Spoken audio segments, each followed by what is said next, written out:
નમસ્કાર વિદ્યાર્થી મિત્રો, ગત વિડિયો લેક્ચરની અંદર આપણે વિકલિતના ઉપયોગો એનો અભ્યાસ કરેલો હતો.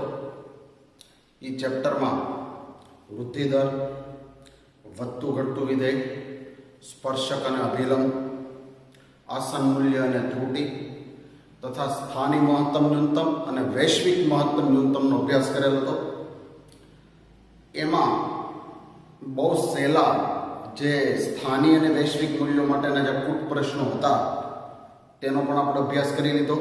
બાકીના અગાઉના વિડિયો લેક્ચરની અંદર મેં તમને જે વાત કરી હતી તે પ્રમાણે ક્ષેત્રફળ, ઘનફળ,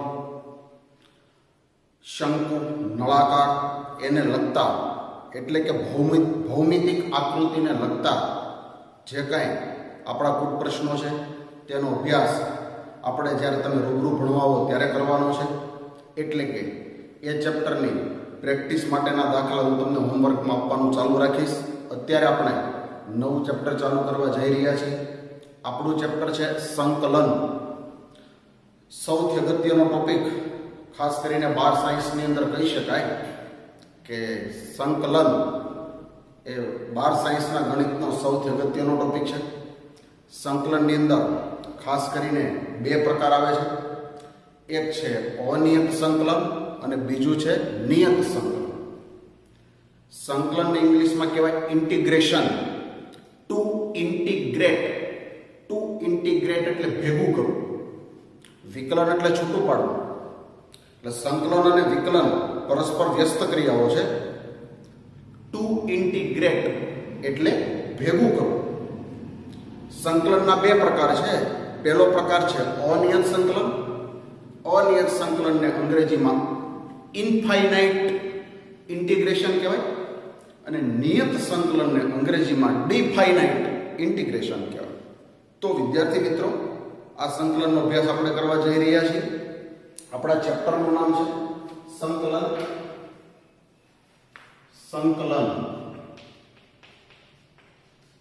ઇંગ્લિશમાં એને કહેવાય ઇન્ટિગ્રેશન.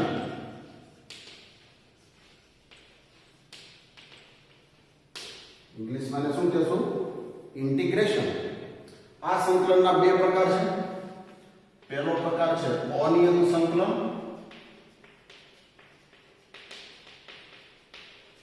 અને બીજો પ્રકાર છે નિયત સંકલન.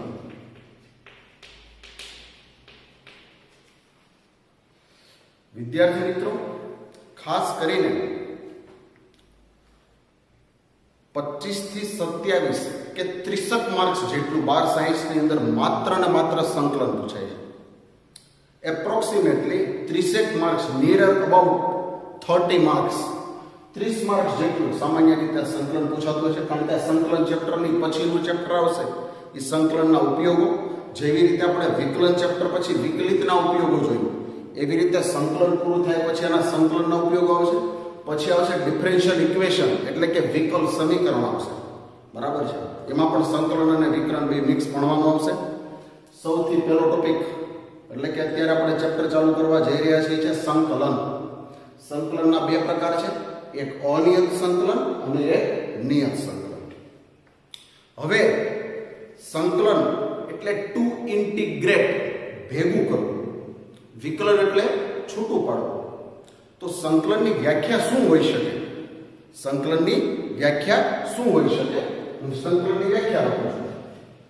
ખાસ ધ્યાન આપજો. અહીંયા સૌથી અગત્યનો ટોપિક, સૌથી વધારે પ્રેક્ટિસ કરવા માટેનું માધ્યમ એટલે સંકલન. ફોર એક્ઝામ્પલ, આપણી ટેક્સ્ટ બુકમાં માનો કે સંકલનને લગતા 300 દાખલા આપ્યા છે ફોર એક્ઝામ્પલ, તો આપણે બીજા 300 થી 500 દાખલા બહારના ગણશું તો જ આપણને સંકલન આવડે છે. કારણ કે આ વર્ષની એટલે કે ગત બોર્ડની પરીક્ષાની અંદર 4 માર્ક્સનો જે સંકલનનો દાખલો હતો એ છેલ્લા 10-15 વર્ષમાં ક્યારેય પણ ન જોયો હોય એવો દાખલો હતો. અને એ દાખલાની હિસાબે ઘણા વિદ્યાર્થીઓને 100 માંથી 100 માર્ક્સ આવવા માટેનું સ્વપ્ન ખરેખર રોળાઈ ગયેલું છે. એટલે ખાસ સંકલનના દાખલાનો ફૂલ અભ્યાસ કરવો પડશે. સંકલન શું છે?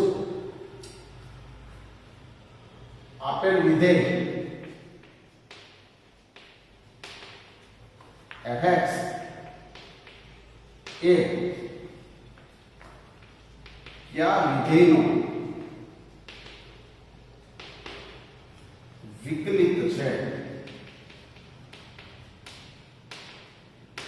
આપેલ વિધેય fx એ કયા વિધેયનો વિકલિત છે આ પ્રશ્નનો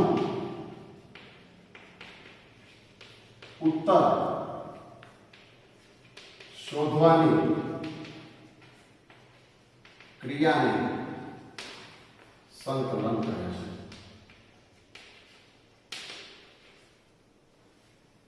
અથવા તો પ્રતિ વિકલિત કહે છે આપેલ વિધેય fx એ કયા વિધેયનો વિકલિત છે આ પ્રશ્નનો ઉત્તર શોધવાની ક્રિયાને સંકલન કહેવાય અથવા તો પ્રતિવિકલિત કહેવાય પ્રતિવિકલિતને ઇંગ્લિશમાં કહેવાય એન્ટી ડેરિવેટિવ્સ પ્રતિવિકલિત કહે છે હવે ડેફિનેશન નિયમ પ્રમાણે જોઈએ આપેલ અંતરાલ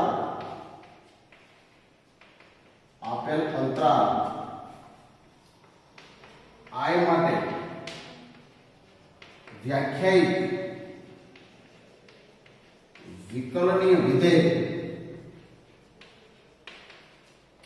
g from વિવૃત અંતરાલ ab to r એવું મળે કે જેથી d by dx of gx is equal to fx for every x belongs to I. આપેલ કોઈ વિવૃત અંતરાલ I માટે વ્યાખ્યાયિત હોય અને વિકલનીય હોય એવું વિધેય g મળે કેવું મળે કે ઈ g નું વિકલન f થતું હોય gx નું વિકલન fx થતું હોય તો gx ને fx નો x પ્રત્યે પૂર્વક અથવા પ્રતિવિકલિત અથવા અનિયત સંકલિત કહે છે શું કોઈ વિધેય મારી પાસે g એવું મને મળે કે gx નું વિકલન fx થતું હોય તો કોને gx ને કોનો fx નો x પ્રત્યે શું કહેવાય પૂર્વક કહેવાય અથવા પ્રતિવિકલિત કહેવાય અથવા અનિયત સંકલિત કહે છે જેને સંકેતમાં ઇન્ટિગ્રેશન ઓફ fx dx વડે દર્શાવાય છે જો gx નું વિકલન fx થતું હોય તો કોને gx ને કોનો fx ને x પ્રત્યે પૂર્વક કહેવાય અથવા પ્રતિવિકલિત કહેવાય અથવા અનિયત સંકલિત કહે છે જેને સંકેતમાં ઇન્ટિગ્રેશન ઓફ અને આવી રીતે બોલાય ઇન્ટિગ્રેશન ઓફ fx dx વડે દર્શાવાય છે fx પરથી તેનો પૂર્વક gx શોધવાની આ ક્રિયાને સંકલન કહે છે જો gx નું વિકલન fx થતું હોય તો gx ને કોનો fx નો x પ્રત્યે પૂર્વક કહેવાય કોને gx ને કોનો fx નો x પ્રત્યે પૂર્વક કહેવાય અથવા પ્રતિવિકલિત કહેવાય અથવા અનિયત સંકલિત કહે છે જેને સંકેતમાં ઇન્ટિગ્રેશન ઓફ fx dx વડે દર્શાવાય છે આ fx પરથી તેનો પૂર્વક gx શોધવાની ક્રિયાને શું કહે છે સંકલન કહે છે આ fx પરથી તેનો પૂર્વક gx શોધવાની ક્રિયાને શું કહે છે સંકલન કહે છે ઇન્ટિગ્રેશન ઓફ fx dx આનો અર્થ લખીએ આપણે ઇન્ટિગ્રેશન ઓફ fx dx એટલે શું થશે? fx નો x પ્રત્યે અનિયત સંકલિત. ઇન્ટિગ્રેશન ઓફ fx dx નો મતલબ શું થાય? fx નો x પ્રત્યે અનિયત સંકલિત. આ ઇન્ટિગ્રેશન ઓફ fx dx માં fx ને સંકલ્ય કહે છે. fx ને શું કહે છે? સંકલ્ય કહે છે. અને ઇન્ટિગ્રેશન ઓફ અહીંયા કોઈ પણ આપણને વિધેય આપેલું અને અહીંયા મેં dx લખ્યા એટલે આપેલ વિધેયનું ચલ x ને સાપેક્ષ સંકલન કરવું. વિધેય ગમે તે પણ અહીંયા dx લખ્યાનો મતલબ શું થયું? x પ્રત્યે સંકલન કરવા. હું એમ લખું કે ઇન્ટિગ્રેશન ઓફ dt, આ વિધેય ગમે તે પણ મેં dt લખ્યાનો મતલબ શું થયો? ચલ t ને સાપેક્ષ સંકલન કરવું. હું લખું ઇન્ટિગ્રેશન ઓફ dy, તો આનો મતલબ શું થયો? આ વિધેય ગમે તે પણ dy નો મતલબ શું થાય? ચલ y છે તે y ને સાપેક્ષ સંકલન કરવું. તો ઇન્ટિગ્રેશન ઓફ આ વિધેય કોઈ પણ આપ્યું પણ dx લખ્યું છે તો ચલ x ને સાપેક્ષ સંકલન કરવું. ઇન્ટિગ્રેશન ઓફ dt લખ્યું છે તો ચલ t ને સાપેક્ષ સંકલન કરવું. ઇન્ટિગ્રેશન ઓફ dy લખ્યું છે તો ચલ y ને સાપેક્ષ સંકલન કરવું. તો વિદ્યાર્થી મિત્રો, આ ઓફિશિયલી નિયમ પ્રમાણે આપણા સંકલનની વ્યાખ્યા છે કે કોઈ એવું મારી પાસે વિકલનીય વિધેય હોય કે જેનું વિકલન કરતા મને કોઈ નવું વિધેય મળે તો તે મૂળ વિધેયનું નવા મળતા વિધેયનું x પ્રત્યે પૂર્વક કહેવાય અથવા પ્રતિવિકલિત કહેવાય અથવા અનિયત સંકલિત કહેવાય, જેને સંકલનમાં ઇન્ટિગ્રેશન ઓફ fx dx વડે દર્શાવાય છે.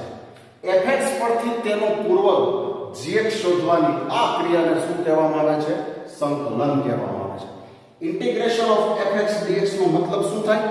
આપેલા વિધેય fx નો x પ્રત્યે અનિયત સંકલિત.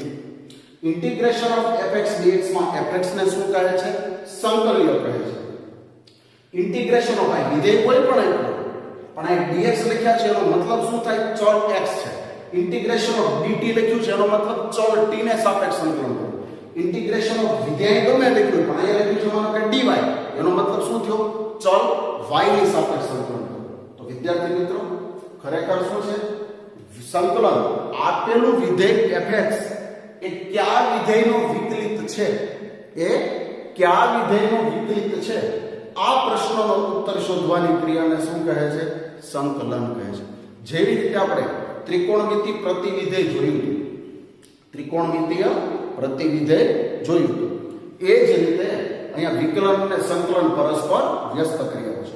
ત્રિકોણમિતિ પ્રતિવિધેયમાં શું હતું? તો 11 સાઇઝનું આપણું ત્રિકોણમિતિ વિધેય. ફોર એક્ઝામ્પલ એમ લખ્યું હતું કે sin from શું હોય? સૌરું અંતરાલ -π/2 થી +π/2 થી સૌરું અંતરાલ -1 થી +1. આ 11 સાઇઝનું ત્રિકોણમિતિ વિધેય છે. તો ત્રિકોણમિતિ પ્રતિવિધેયમાં શું થતું હતું?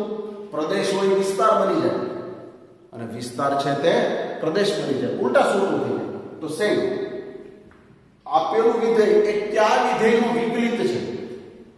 આ પ્રશ્નનો ઉત્તર શોધવાની ક્રિયાને શું કહે છે? સંકલન કહે છે. આમાં ઇન્ટિગ્રેશન ઓફ gx નું વિકલન fx થતું તો gx ને કોનો? fx નું કોના પ્રત્યે? x પ્રત્યે અનિયત સંકલિત કહેવાય, પૂર્વગે બોલી શકાય અથવા તો પ્રતિવિકલિત પણ બોલી શકાય. તો વિદ્યાર્થી મિત્રો, આ આપણા સંકલનની વ્યાખ્યા છે. ત્યારબાદ આપણા સંકલનના કાર્ય નિયમો આવે છે. એટલે અત્યારે તમને જે કંઈ વિડિયો લેક્ચરમાં ભણાવવામાં આવે તેની અંદર તમારે લોકોએ જે કંઈ લખવામાં આવે છે અત્યારે એ 100% તમારી નોટબુકની અંદર એને રાઈટ કરવાનું છે. એટલે જ્યારે પણ આપણે ભણતા હોઈએ કે રિવિઝન સ્ટડી કરતા હોઈએ ત્યારે બધી વસ્તુનો ખાસ ઉપયોગ આવશે. આ સૌથી અગત્યની વ્યાખ્યા છે. બીજી વાત કરી દો, આપણી NCERT ની ટેક્સ્ટ બુકમાં તમે લોકો સીધું સમજી શકો એવી કોઈ પ્રકારની વ્યાખ્યા આપેલી નથી. આ 2-3 બુક અથવા તો અગાઉના વર્ષોની જે રેફરન્સ બુકો છે એના આધારે સરસ મજાની સંકલનની વ્યાખ્યા તૈયાર કરેલી છે. આ નોટબુકની અંદર ખાસ ઉતારવાની છે. બીજી વસ્તુ વિદ્યાર્થી મિત્રો, આ અનિયત સંકલનની અંદર ખાસ કરીને ઘણા બધા આપણે સૂત્રોનો અભ્યાસ કરવાનો છે. એ જ સૂત્રો નિયત સંકલનમાં પણ આવશે પાછા. એટલે ખાસ અનિયત સંકલનના સૂત્રોનો અભ્યાસ એ સૌથી અગત્યની વાત છે. સૂત્રો ઝાઝા આવશે પણ એ બધા સૂત્રો તમને 100% આવડશે એની ખાતરી આપું છું. ખાસ કરીને જેવી રીતે આપણે લક્ષની વ્યાખ્યા આપી હતી, ત્યારબાદ લક્ષના કાર્ય નિયમો જોયા હતા, વિકલનની વ્યાખ્યા આપી હતી, ત્યારબાદ વિકલનના કાર્ય નિયમો જોયા હતા, સંકલનની વ્યાખ્યા આપી, ત્યારબાદ સંકલનના કાર્ય નિયમો, સંકલનના કાર્ય નિયમો, working rules of integration, working rules of integration. જો f અને g એ પ્રતિવિકલનીય વિધેયો હોય તો f અને g 2 વિધેય હોય તો 2, 3 વિધેય હોય તો 3, 4 વિધેય હોય તો 4, જેટલા વિધેય હોય તેટલા વિધેયો હોય. પ્રતિવિકલનીય વિધેયો હોય તો પહેલો કાર્ય નિયમ છે integration of f of x plus g of x dx is equal to integration of f of x dx વત્તા integration of g of x dx. શું થયું? બે વિધેયના સરવાળાનું સંકલન એટલે દરેક વિધેયના સંકલનનો સરવાળો. બે વિધેય છે, પહેલું વિધેય વત્તા બીજું વિધેય, એનું સંકલન કરવાનું છે. કોની સાપેક્ષ સંકલન કરવાનું છે? dx લખ્યો હોય એટલે x ની સાપેક્ષે સંકલન કરવાનું હોય. dy લખ્યો હોય તો y ની સાપેક્ષે સંકલન હોય. dx તો x ને ચલ કહેવાય, dy તો y ને ચલ કહેવાય, dt તો t ને ચલ કહેવાય. આ ખાસ યાદ રાખવાનું છે. હું એમ લખું integration of sin x dy. તો આમાં શું છે વિદ્યાર્થી મિત્રો? sin x વિધેય છે, એ ગમે ત્યાં કરે, પણ dy લખ્યો એનો મતલબ y જ ચલ છે, x ચલ નથી. આ યાદ રાખજો ખાસ. આ પહેલો કાર્ય નિયમ છે. બે વિધેયના સરવાળાનું સંકલન એટલે પહેલા વિધેયનું સંકલન વત્તા હોય તો વત્તા, બીજા વિધેયનું સંકલન. બીજો કાર્ય નિયમ છે વિદ્યાર્થી મિત્રો integration of f of x minus g of x dx. બે વિધેયની બાદબાકીનું સંકલન આપ્યું હોય તો પહેલા વિધેયનું સંકલન માઈનસ બીજા વિધેયનું સંકલન. ત્રીજો કાર્ય નિયમ integration of k into fx dx. integration of k into fx dx. તો k અચળ as it is બહાર નીકળી જાય. integration of fx dx. શું થયું? ચલવાળું પદ સંકલનની નિશાનીની બહાર તમે કાઢી શકો નહીં ક્યારે પણ. માઇન્ડ વેલ ખાસ ધ્યાન રાખજો. k belongs to r, k belongs to r. dx લખ્યું છે એનો મતલબ x છે એ ચલ છે, તો fx માં x છે એ ચલ છે, એટલે fx છે એ ચલવાળું પદ છે. k છે એ તો અચળ છે. અચળ અને એને સંકલનને કાંઈ લેવા દેવા નથી, તો અચળ છે એ સંકલનની નિશાનીની બહાર તમે કાઢી શકો. ચલવાળું પદ ક્યારેય સંકલનની બહાર જઈ શકે નહીં. અત્યારે આ 3 જ કાર્ય નિયમો છે. બાકી ગુણાકારનો પણ કાર્ય નિયમ, જેવી રીતે વિકલનનો ગુણાકારનો નિયમ, તો એવી રીતે સંકલનનો ગુણાકારનો પણ નિયમ છે, જેનું નામ છે ખંડશઃ સંકલન. યાના પછીના ટોપિકમાં એક નવી થિયરી સાથે આપણે અભ્યાસ કરવાનો છે, ખંડશઃ સંકલન. ઇંગ્લિશમાં એને કહેવાય integration by parts. Integration by parts. તો એનો આપણે એક નવા ટોપિક તરીકે અભ્યાસ કરવાનો છે. અત્યારે સિમ્પલી રીતે આ 3 કાર્ય નિયમો છે આપણા. ત્યારબાદ સંકલનના સૂત્રો છે આપણી પાસે. હવે સંકલનના સૂત્રો છે દાખલો ગણવા માટે. જેવી રીતે આપણે વિકલન ગણ્યા, તો વિકલનના જે સૂત્રો ગણ્યા હતા એ જ રીતે સંકલનના સૂત્રો છે. પરંતુ ખાસ યાદ આપણે શું રાખીશું? કે વિકલનના તમામે તમામ સૂત્રો આપણે સાબિતી સહિત ભણ્યા. વિકલનના તમામે તમામ સૂત્રો સાબિતી સહિત ભણ્યા હતા. ફોર એક્ઝામ્પલ હું એમ કહું કે sin x નું વિકલન d/dx of sin x, તો sin x નું વિકલન cos x. હવે sin નું વિકલન cos કેવી રીતે આવ્યું? તો મેં તમને વિકલનની વ્યાખ્યા દ્વારા સમજાવ્યું. એકો એક સૂત્રની મેં સાબિતી આપેલી હતી. ખાસ યાદ રાખજો, વિકલનની અંદર આ સૂત્રો તમને ગોખાવેલા નથી. તમામે તમામ સૂત્રોની 11 સાયન્સના વિકલનની અંદર સાબિતી સહિત મેં તમને ભણાવેલા છે. વિકલનની વ્યાખ્યા f' is equal to limit h tends to 0 અથવા તો limit t tends to x ft minus fx upon t minus x. એટલે તમામ સૂત્રોની સાબિતી આપણે વિકલનની અંદર જોયેલી છે કે ભાઈ આનું વિકલન આ કેવી રીતે, તો તમામની સાબિતી આપણે લક્ષ પ્રમાણે જોઈ. હવે આપણે સંકલનના સૂત્રો લખવાના, તો કેવી રીતે આવ્યા તેની સાબિતીની જરૂર જ નથી, કારણ કે એની સાબિતી મારે વિકલનની રીતે જ આપવાની છે. તો વિકલનની રીતે સાબિતીથી તમને તમામ સૂત્રો ભણાવેલા છે. ફોર એક્ઝામ્પલ સંકલનના સૂત્રો લઈએ. Integration of x raised to n dx, x raised to n dx. Basic વિધેય આપણી પાસે કેવા પ્રકારના વિધેયો હોય? એક બેઝિક વિધેય હોય, લઘુગણકી વિધેય હોય, ઘાતાંકી વિધેય હોય, ત્રિકોણમિતિ વિધેય હોય, ત્રિકોણમિતિ પ્રતિવિધેય હોય. એટલે આવા 5 પ્રકારના સામાન્ય રીતે આપણી પાસે વિધેય આવતા હોય છે.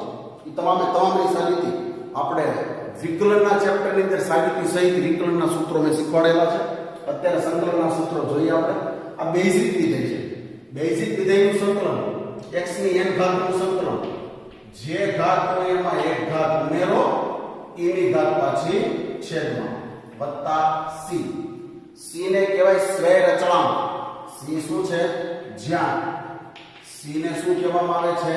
સ્વૈર અચળાંક. સ્વૈર અચળાંકનું અંગ્રેજી શું થશે? Arbitrary constant. સ્વૈર અચળાંકનું અંગ્રેજી શું થાય? Arbitrary constant. હવે તમે જો આનું સંકલન આ છે, તો આનું વિકલન આ થાય. આનું વિકલન કરો d/dx of x ની n+1 upon n+1 વત્તા c. આનું વિકલન કરો તો બેઝિક વિધેયનું વિકલન આપણે શીખીએ છીએ. છેદમાં n+1 અચળ એમના એમ જ. આનું વિકલન શું થાય? ઘાત આગળ હોય એમાંથી એક ઘાત ઘટે વત્તા c અચળ છે. અચળનું વિકલન શું થાય? 0. આ બંને કેન્સલ. તો જવાબ શું આવ્યો? x ની n. આનું સંકલન આ, તો આનું વિકલન આ. સંકલન અને વિકલન પરસ્પર વ્યસ્ત ક્રિયાઓ છે. ખાસ યાદ રાખજો વિદ્યાર્થી મિત્રો. sin નું વિકલન cos, તો cos નું સંકલન sin. sin નું વિકલન cos, તો cos નું સંકલન sin. x ની n ઘાતનું સંકલન, તો x ની n+1 upon n+1 વત્તા c. તો આનું સંકલન આ ભાગ થયો, તો આનું વિકલન આ ભાગ થાય. ખાસ યાદ રાખજો, સંકલન અને વિકલન પરસ્પર વ્યસ્ત ક્રિયાઓ છે. હવે અત્યારે તમે બહુ સરસ રીતે સમજી શકશો. જ્યારે પરીક્ષા આવશે ત્યારે સંકલન અને વિકલનના સૂત્રો મિક્સ થઈ જશે.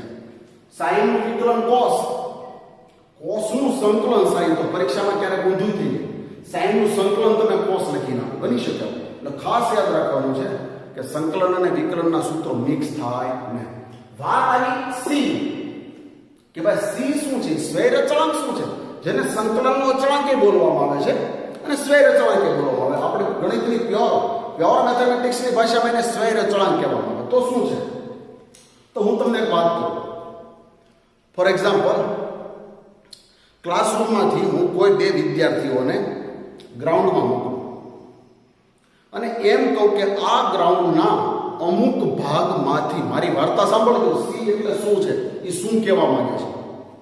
હું કોઈ પણ 2 વિદ્યાર્થીને ગ્રાઉન્ડમાં મોકલું, ભાઈ બંને વિદ્યાર્થી મિત્રો તમે ગ્રાઉન્ડના અમુક ચોક્કસ ભાગમાંથી થોડાક મને પથ્થર લાવી આપો, ઝીણા પથ્થર લાવી આપો.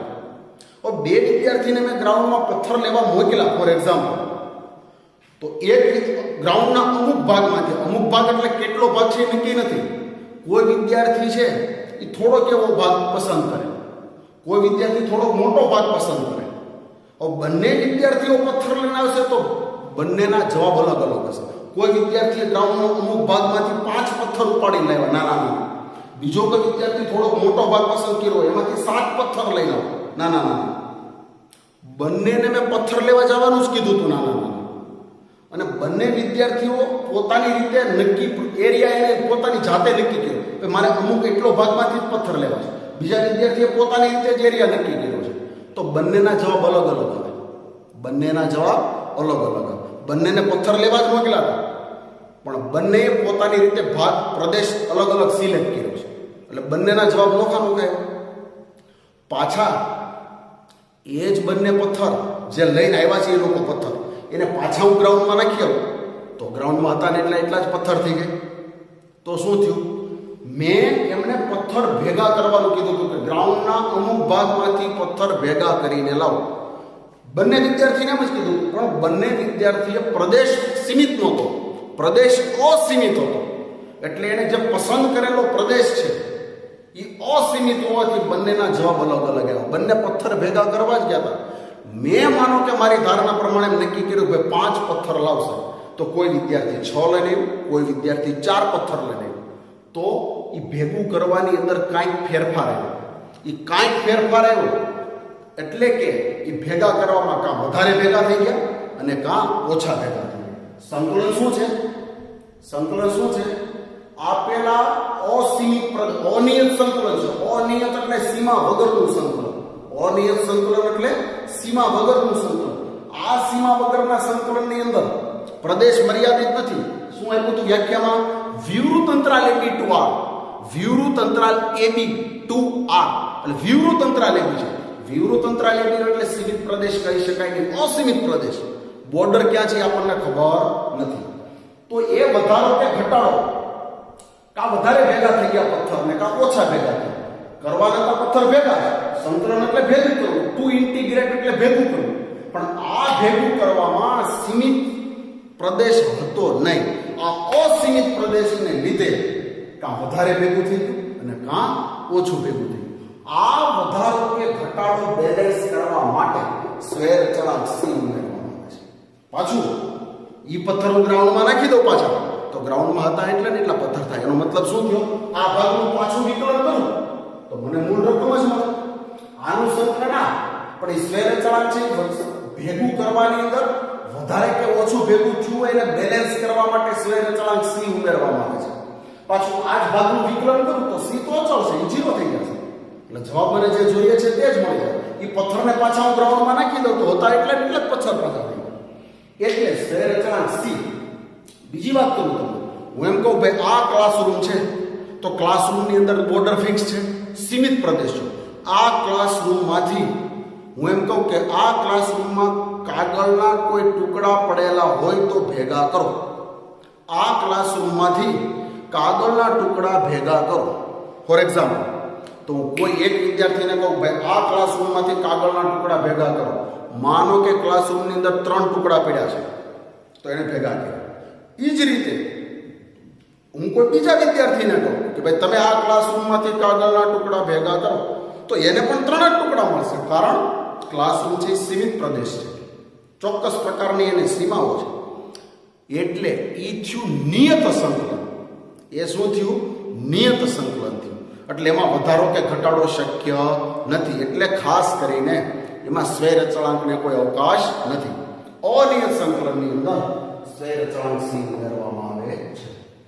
ખાસ કરીને વિદ્યાર્થી મિત્રો, સંકલનની અંદર સંકલન એટલે ભેગું કરવું. હવે જો આનું સંકલન આ, કારણ કે આનું વિકલન આ. દરેકની સાબિતી રીતે છે એટલે દરેકની સાબિતી આપવાની જરૂર નથી. ઇન્ટિગ્રેશન ઓફ 1 dx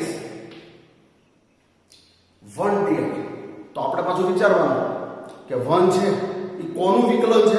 કારણ કે મેં શરૂઆતની વ્યાખ્યા શું આપી? આપેલ વિધેય fx કોનો વિકલિત છે? આ પ્રશ્નનો ઉત્તર શોધવાની ક્રિયાને સંકલન કહેવાય. તો 1 છે કોનો વિકલિત છે? x નો. તેનો મતલબ 1 નું સંકલન x. સંકલન કર્યા પછી સ્વેર અચળાંક તો ફરજિયાત લખવાનો છે. 1 નું સંકલન x, કારણ કે x નું વિકલન 1. પછી આવે ત્રિકોણમિતિ વિધેય આવે sin x. sin x નું સંકલન માઈનસ cos x, કારણ કે cos નું વિકલન માઈનસ sin, આમાં ઇક્વેશન સામે મૂકી દીધું. sin નું સંકલન માઈનસ cos, કારણ કે cos નું વિકલન minus sin. cos x, cos નું સંકલન sin x, કારણ કે sin નું વિકલન cos. ખાસ યાદ રાખજો. sec નો વર્ગ x, sec સ્ક્વેર નું સંકલન tan x, કારણ કે tan નું વિકલન sec નો વર્ગ. cosec સ્ક્વેર નું સંકલન, cosec સ્ક્વેર નું સંકલન માઈનસ cot, કારણ કે cot નું વિકલન minus cosec square x, minus આવે તો થઈ શકે. cosec સ્ક્વેર નું સંકલન માઈનસ cot, કારણ કે cot નું વિકલન માઈનસ cosec સ્ક્વેર x. પછી sec x into tan x, sec x into tan x નું સંકલન sec x, કારણ કે sec નું વિકલન sec x into tan x. પછી cosec x into cot x,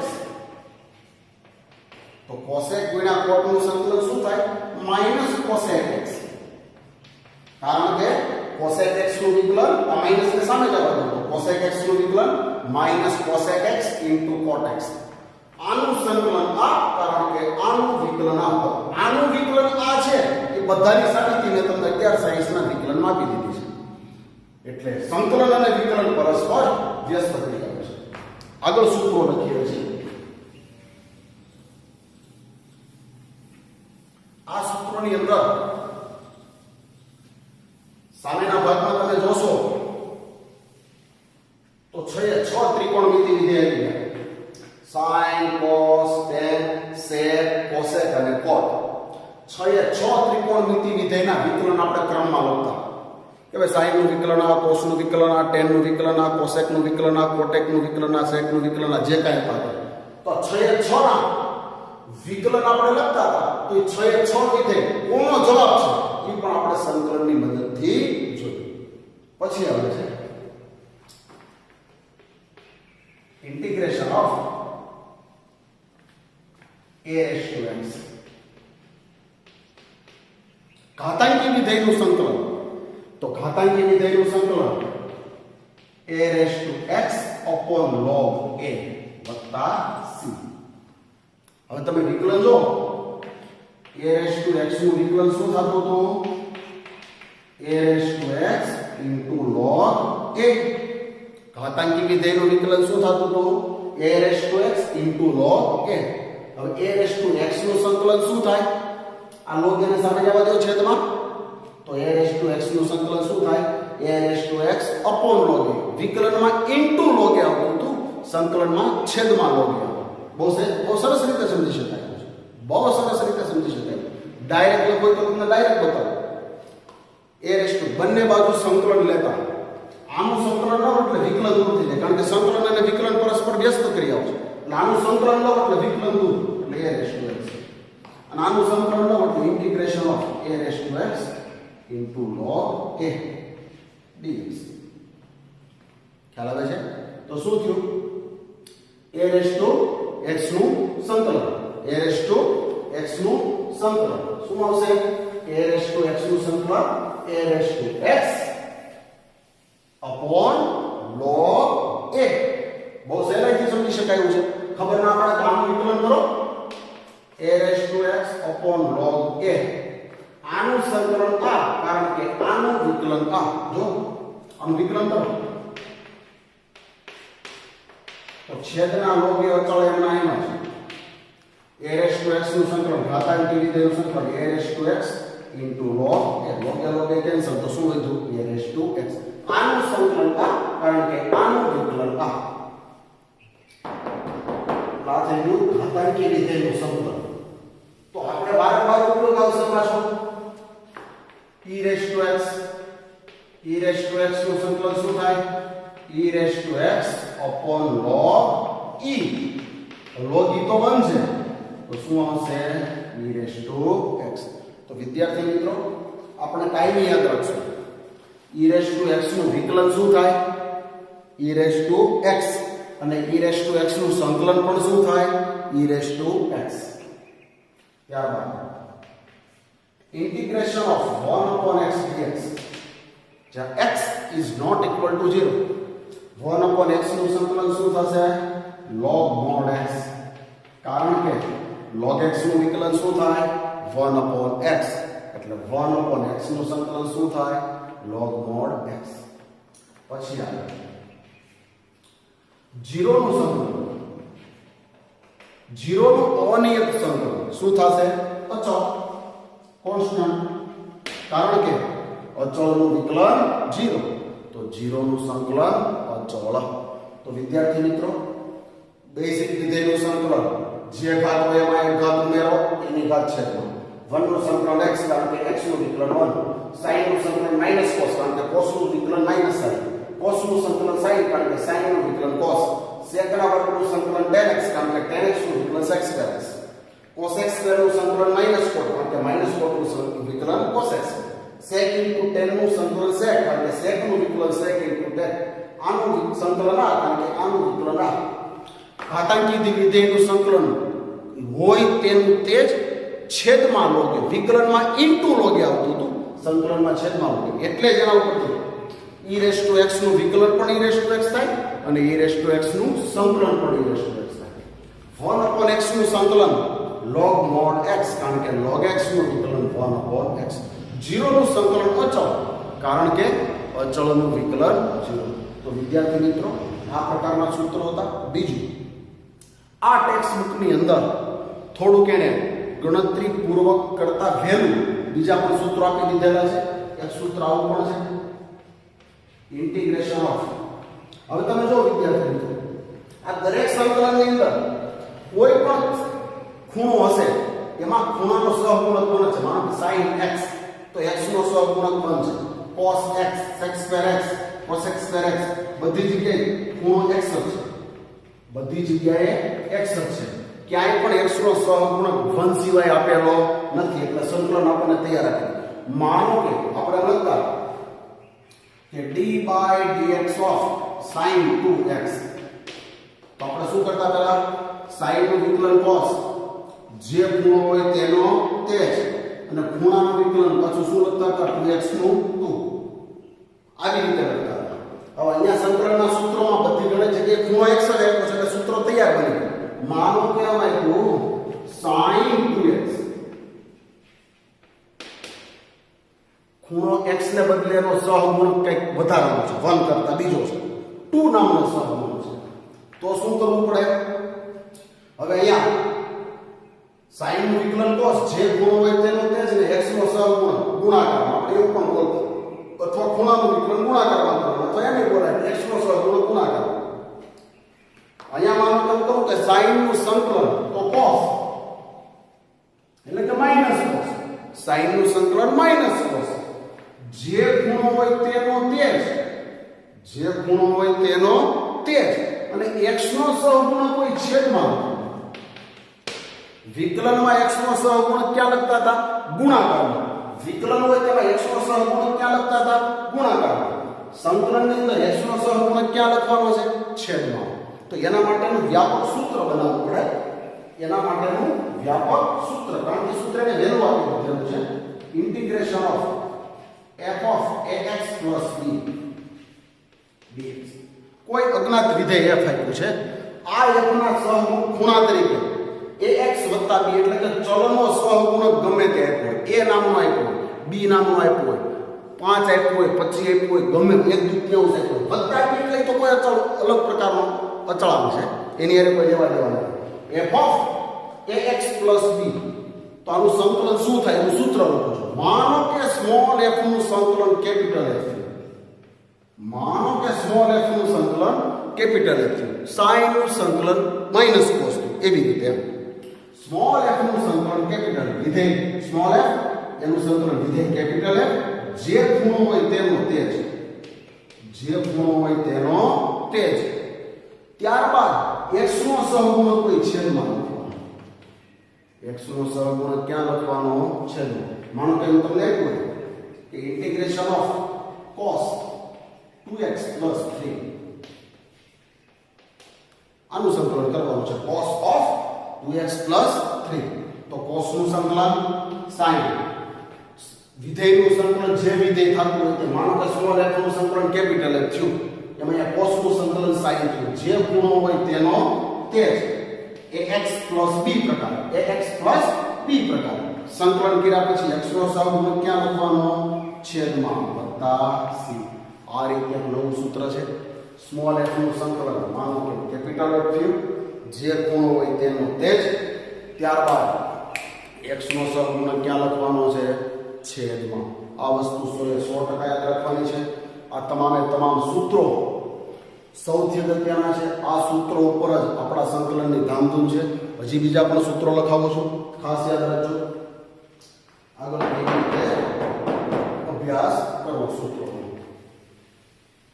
હવે બીજા સૂત્રો છે આપણી પાસે આ સૂત્રોની અંદર શું હતું તો આપણે ત્રિકોણમિતીય પ્રતિવિધેય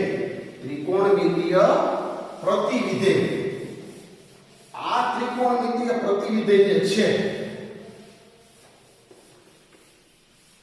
એના સૂત્રો હું તમને બતાવું કેવી રીતે તો જોઈએ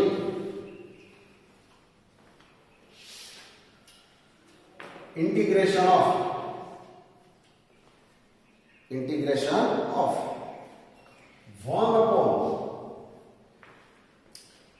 વર્ગમૂળમાં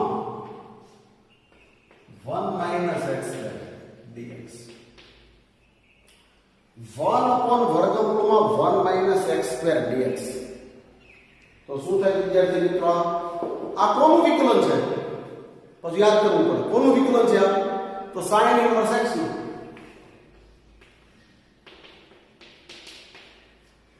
આનું સંકલન આ કારણ કે આનું વિકલન આ આના બરાબર sin inverse x કહેવાય એના બરાબર શું કહેવાય -cos inverse એ કહેવાય શું કામ sin inverse + cos inverse બરાબર π/2 તો sin inverse બરાબર શું થાય π/2 - cos inverse x અને π/2 તો અચળ છે અચળનું વિકલન 0 આનું સંકલન આ કારણ કે આનું વિકલન આ આનું સંકલન આ કારણ કે આનું વિકલન આ સમજાય છે યસ કારણ sin inverse + cos inverse = π/2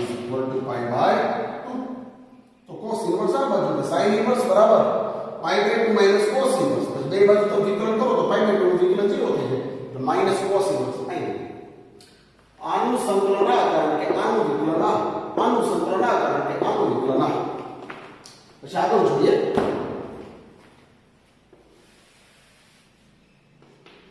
integration 1/1 + x² dx 1/1 + x² dx આ કોનું વિકલન છે ભાઈ tan inverse x નું વિકલન 1/1 + x² તો 1/1 + x² નું સંકલન tan inverse x અથવા શું થાય -cot inverse x કારણ કે tan inverse + cot inverse બરાબર શું થશે π/2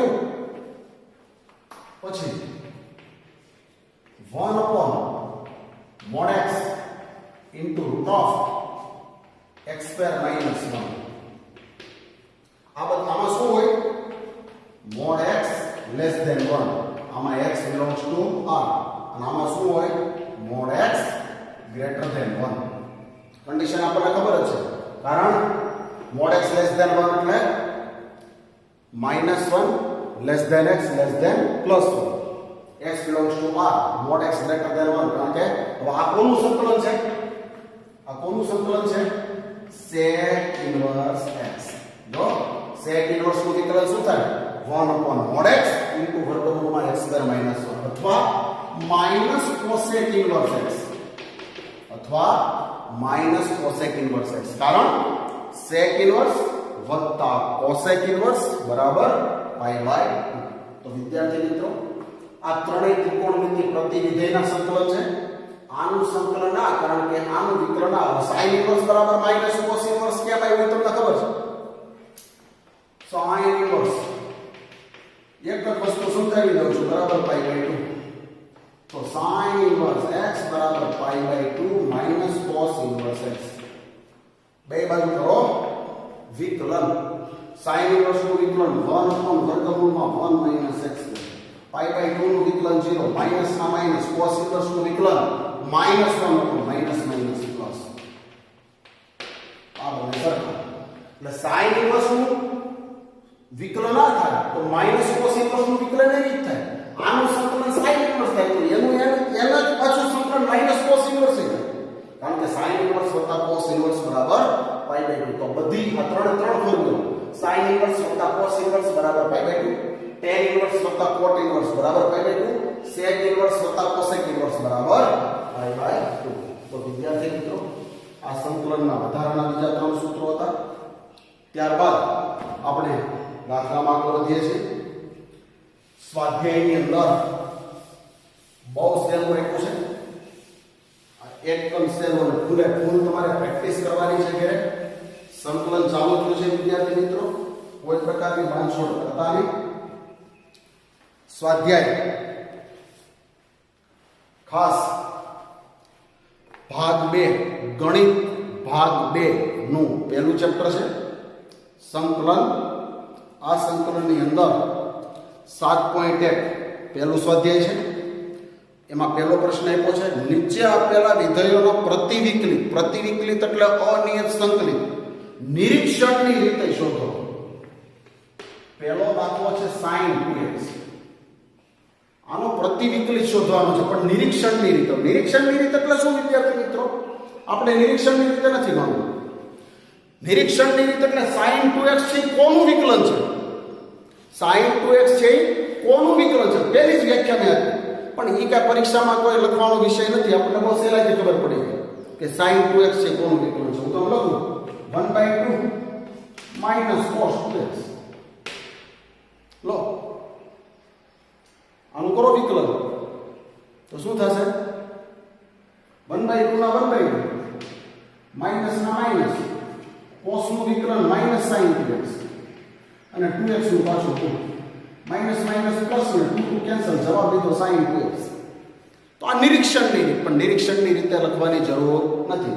ડાયરેક્ટ આપણે સંકલનની રીત જ શીખી લેશું. નિરીક્ષણની રીત એટલે મેં પહેલી વ્યાખ્યા તમને આપી તે શું કે આપેલ વિધેય fx એ કયા વિધેયનો વિકલિત છે આ પ્રશ્નનો ઉત્તર શોધવાની ક્રિયાને સંકલન પણ કહેવાય.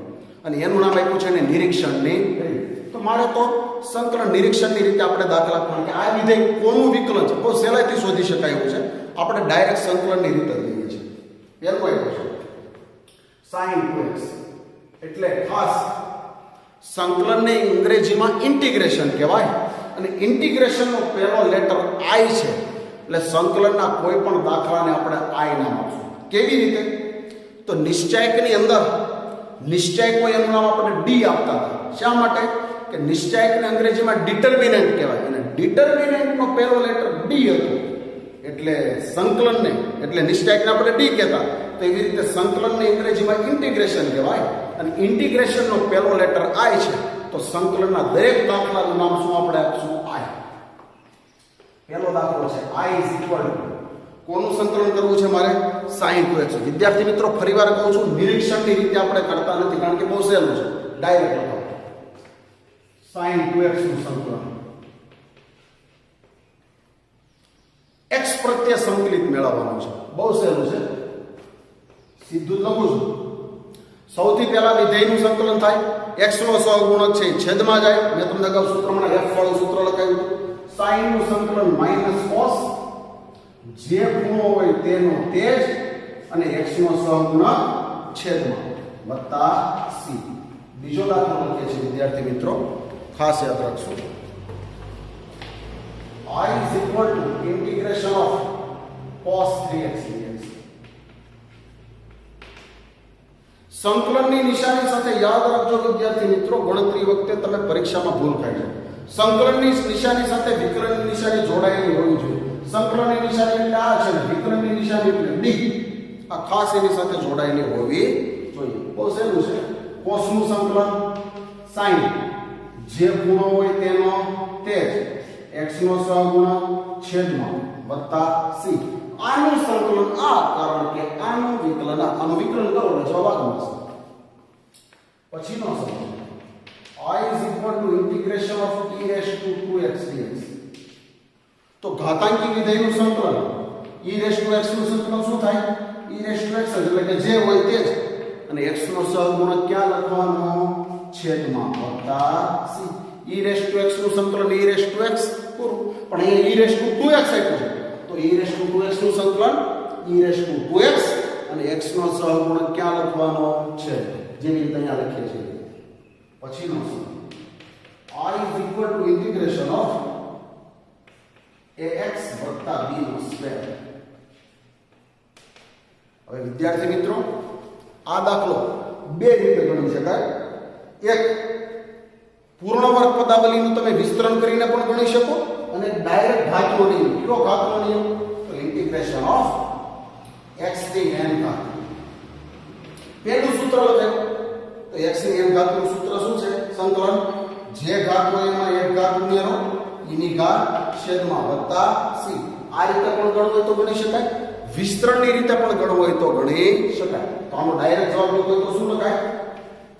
ax b, જે ઘાત હોય એમાં એક ઘાત ઉમેરો એટલે શું થાય? 3 છેદમાં 3. આ ઘાતનો નિયમ વપરાઈ ગયો. પછી પાછો નિયમ કયો આવ્યો? સહગુણકની વાત આવી. x નો સહગુણક શું છે? a. તો x નો સહગુણક ક્યાં આવે? છેદમાં. x નો સહગુણક ક્યાં આવશે? છેદમાં. આ ખાસ યાદ રાખવાનું છે, બરાબર. પણ આપણે તો એને બદલે નિયમ પ્રમાણે વિસ્તરણ કરીને દાખલો ગણીએ. તો નિયમ પ્રમાણે વિસ્તરણ કરીને દાખલો ગણીએ તો શું થશે વિદ્યાર્થી મિત્રો? પહેલા વિસ્તરણ કરીએ. શું થશે વિસ્તરણ? પહેલાનો વર્ગ 2 ગુણ્યા પહેલું ગુણ્યા બીજું વત્તા બીજાનો વર્ગ. આ વર્ગની રીતે વિસ્તરણ કર્યું. હવે દરેકનું સંકલન. દરેકનું સંકલન આપણે સંકલનનો પહેલો કાર્ય નિયમ જોયા. બે વિધેયનો સરવાળો હોય તો પહેલાનું સંકલન વત્તા બીજાનું સંકલન. ત્રણ વિધેયનો સરવાળો હોય તો પહેલાનું સંકલન વત્તા બીજાનું સંકલન વત્તા ત્રીજાનું સંકલન. તો શું થશે વિદ્યાર્થી મિત્રો? આ દાખલાને આગળ વધારો તો નિયમ પ્રમાણે ગણવું હોય તો આમ ગણાય a2 x2 dx. દરેકને સંકલન, દરેકને dx મળે, વત્તા બીજાનું પણ સંકલન વત્તા ત્રીજાનું પણ સંકલન. પેલો કાર્ય નિયમ હવે દરેક વિધેયનું સેપરેટ સંકલન. હવે પાછો કાર્ય નિયમ આવે તો પાછો કાર્ય નિયમ એટલે કયો? શું લખાયું હતું? યાદ છે? બીજો કાર્ય નિયમ કયો હતો આપણો? માઈનસ વાળો નહીં, અચળ વાળો. અચળ વાળો કાર્ય નિયમ કયો લખાયો હતો? ઇન્ટિગ્રેશન ઓફ k ગુણ્યા fx. તો k અચળ વાળો અને fx નું થાય સંકલન. કઈ ચલ કયો છે? x. તો x વાળું પદ એમ નિયમ અચળ પદ બહાર નીકળે. તો બીજો કાર્ય નિયમ શું આવશે? અહીંથી a2. આ પહેલો દાખલો ગણાવું છું એટલે 100% કાર્ય નિયમ પ્રમાણે આપણે આગળ જઈએ છીએ. પછી આગળના દાખલામાં કે કાર્ય નિયમ વાપરશો ને સીધે સીધું સંકલન જ કરશો. તો a2 અચળ એમાં એમ જ x2 નું સંકલન કરવાનું. અહીંયા x ની સાપેક્ષ સંકલન, x વાળું પદ જ અંદર રહે. આ 2ab અચળ છે બહાર નીકળે. 2ab અચળ બહાર અંદર વધ્યું x વત્તા અહીંયા b2 અચળ બહાર કાઈ નો વિધું એટલે 1 વિધું. a2 માં a2. x2 નું સંકલન જે ઘાત હોય એમાં એક ઘાત ઉમેરો, એની ઘાત છે 2ab એમાં એમ જ x એટલે x ની 1 ઘાત કરો. x ની 1 ઘાત નું સંકલન શું થાય? x2 by 2. b2 અચળ એમાં એમ જ 1 નું સંકલન શું થાય? x. અને સંકલન કર્યા પછી શું લખવાનું? સ્ક્વેર અચળાંક c.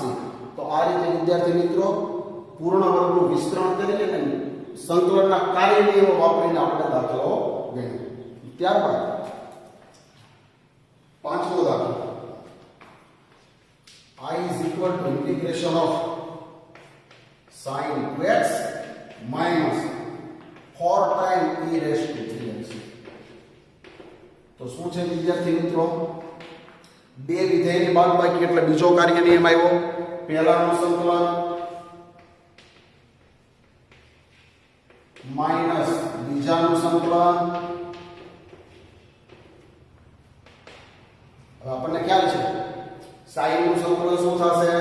માઈનસ cos j જે ખૂણો હોય તેનો તેજ અને x નો સહગુણક છેદમાં માઈનસ હવે કાર્યની વાપરવાના બદલે ડાયરેક્ટ લખું 4 છે અચળ બહાર નીકળી જાય એમ એમ અને ચલ વાળા પદનું થાય સંકલન e3x એટલે ઘાતાંકી લીધે નું સંકલન શું થાય હોય તેનું તેજ x નો સહગુણક છેદમાં વત્તા c ફરીવાર sin નું સંકલન માઈનસ cos જે ખૂણો હોય તેનો તેજ x નો સહગુણક છેદમાં માઈનસ માં માઈનસ અચળ ગુણ્યા ચલ તો અચળ બહાર નીકળી ગયો ચલ વાળું પદ એટલે ઘાતાંકી વિધેયનું સંકલન e3x નું સંકલન હોય નું e અને x નો સહગુણક ક્યાં છેદમાં બધા c તો વિદ્યાર્થી મિત્રો આ 4-5 દાખલા નિરીક્ષણની રીતે ગણવાના હતા પરંતુ નિરીક્ષણને બદલે આપણે ડાયરેક્ટ સંકલનની રીતે જેનો અભ્યાસ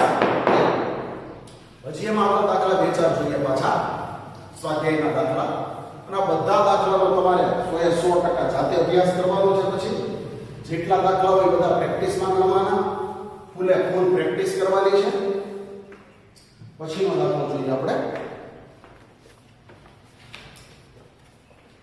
છઠ્ઠો દાખલો I is equal to integration of 4 times e raised to 3x plus 1 તો વિદ્યાર્થી મિત્રો કાર્ય નિયમ વાપરવો તો વાપરી શકાય 4 times e raised to 3x dx plus 1 dx ચાર અચળ એમાં એમ જ e raised to 3x નું સંકલન અહીંયા હતું એવી જ રીતે e raised to 3x નું સંકલન e raised to 3x ને x નો સહગુણક છેદમાં વત્તા 1 નું સંકલન x સંકલન કર્યા પછી સ્વૈર અચળાંક c પછીનો દાખલો 7મો I is equal to integration of x square into 1 minus 1 upon x square dx તો વિદ્યાર્થી મિત્રો પહેલા આપણે આનો કૌંસ ખોલ નાખીએ x square ગુણ્યા 1 એટલે x square minus x square ગુણ્યા 1 upon x square એટલે 1 હવે કાર્યની વાપરવાના બદલે ડાયરેક્ટ સંકલન કરી દઉં છું કારણ કે બે વિધેયના સરવાળા બાદબાકી હોય એટલે સીધું સંકલન કરવાનું x square નું સંકલન x³ / 3 minus 1 નું સંકલન x અને સંકલન કર્યા પછી સ્વૈર અચળાંક c પછીનો દાખલો જોઈએ મિત્રો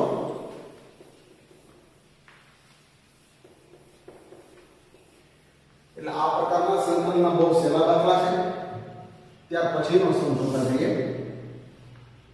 8મો સમ I is equal to integration of ax square plus bx plus c જો કાર્ય નિયમ વાપરો તો પહેલો કાર્ય નિયમ જ આવે ત્રણ વિધેયનો સરવાળો તો દરેકનું સંકલન સીધું સંકલન કરવું હોય તો સીધું પણ કરી શકો એ અચળ એમાં એમ જ x² નું સંકલન x³ / 3 વત્તા bx માં b અચળ એમાં એમ જ x એટલે x ની 1 ઘાત x ની 1 ઘાત નું સંકલન x નો વર્ગ ભાગ્યા 2 વત્તા c એટલે c ગુણ્યા 1 કહેવાય c એટલે c ગુણ્યા 1 તો c અચળ એમનો એમ જ અને 1 નું સંકલન x સંકલન કર્યા પછી સ્વૈર અચળાંક મૂકવાનો હવે અત્યાર સુધી શું હતું કે c નહોતો આવતો એટલે સ્વૈર અચળાંકને આપણે c કહેતા હતા જરૂરી નથી કે સ્વૈર અચળાંકને c જ કહું ગમે અજ્ઞાત નોટેશન પણ આપી શકો અહીંયા c અંદર દાખલામાં આવી ગયો છે તો સ્વૈર અચળાંક d મૂકી દેવાનો c ને બદલે d કારણ કે c દાખલામાં વપરાવાનો છે તો સ્વૈર અચળાંક d મૂકી શકાય નવમો દાખલો I is equal to integration of 2x square plus e raised to x તો બહુ સહેલું છે ડાયરેક્ટ લખું છું શું થશે મિત્રો સીધું જ 2m ના x square નું સંકલન x³ / 3 વત્તા e raised to x નું સંકલન e raised to x વત્તા c 10મો દાખલો I is equal to integration of root x minus 1 upon root x no square તો વિદ્યાર્થી મિત્રો પહેલા આપણે આનું વિસ્તરણ કરી દઈએ તો આનું વિસ્તરણ શું થશે પહેલા પદનો વર્ગ મધ્ય પદની નિશાની 2 ગુણ્યા પહેલું ગુણ્યા બીજું એટલે 2 વત્તા અંતિમ પદનો વર્ગ એટલે 1 upon x તો શું થયું વિદ્યાર્થી મિત્રો દરેકનું સંકલન x એટલે x ની 1 પાવર, x ની 1 પાવર નું સંકલન x²/2 માઈનસ 2 એટલે 2 into 1 કહેવાય, 2 એટલે 2 into 1 એટલે 2 અચળ એમ ના આવ્યો એટલે બીજું 1 નું સંકલન x વત્તા 1/x, 1/x નું સીધું સૂત્ર છે, 1/x નું સંકલન શું થાય? log mod x વત્તા c. પછીનો દાખલો છે વિદ્યાર્થી મિત્રો, I is equal to 11મો સમ છે integration of x³ plus 5x square minus 4 upon x square dx. તો વિદ્યાર્થી મિત્રો આપણે સંકલનમાં જે ભાગાકારનો નિયમ શીખ્યા નથી તો આપણે સેપરેટ છેદ આપી દો. સેપરેટ છેદ આપો તો x નો ઘન ભાગ્યા x સ્ક્વેર એટલે x વત્તા આના છેદમાં આ એટલે 5 માઈનસ 4 ના છેદમાં x સ્ક્વેર. x સ્ટેપ વધારે લખીએ x વત્તા 5 ઓછા 4 ગુણ્યા x નો વર્ગ છેદમાંથી x માં જાય તો x ની -2 પાવર. और દરેકનું સંકલન x નું સંકલન શું થાય? x એટલે x ની 1 પાવર એટલે x²/2 5 એટલે 5 ગુણ્યા 1 તો 5 ના 5 ને ઘનનું સંકલન x -4 એમ આવ્યો x ની -2 પાવર નું સંકલન શું થાય? x ની માઈનસ જે ઘાત હોય એમાં એક ઘાત ઉમેરવાનો એટલે x -2 માં એક ઉમેરવાનો એટલે -1 છેદમાં -1 વત્તા c. તો વિદ્યાર્થી મિત્રો આ રીતે દાખલા છે. હજી આગળ દાખલા જોઈએ. 12મો સમ છે I is equal to integration of x³ plus 3x plus 4 upon root x dx. ભાગાકારનો નિયમ તો છે જ નહીં વિદ્યાર્થી મિત્રો, એટલે શું કરશું? સેપરેટ છેદ આપી દેશું. સેપરેટ છેદ આપું, ધ્યાન આપજો ખાસ. x ની 3 ઘાત છેદના રૂટ x અંશમાં જાય એટલે x ની -1/3 આધાર સરખો ઘાતનો સરવાળો શું થશે?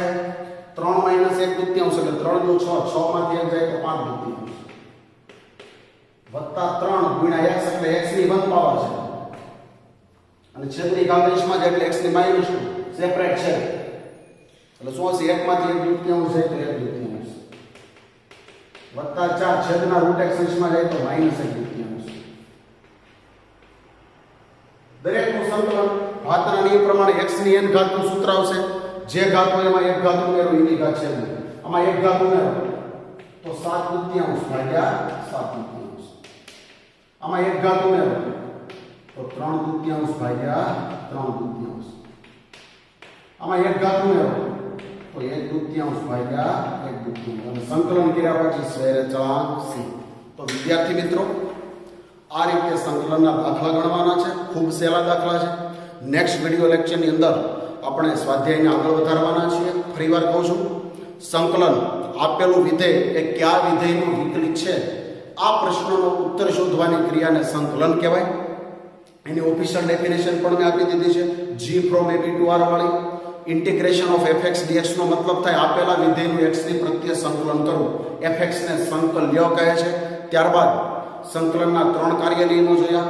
બે વિધેયનો સરવાળો હોય તો દરેકનું સેપરેટ સંકલન, બાદબાકી હોય તો સેપરેટ સંકલન, અચળ ગુણ્યા ચલ હોય તો અચળ બહાર નીકળી જાય અને ચલવાળા પદનું સંકલન થાય.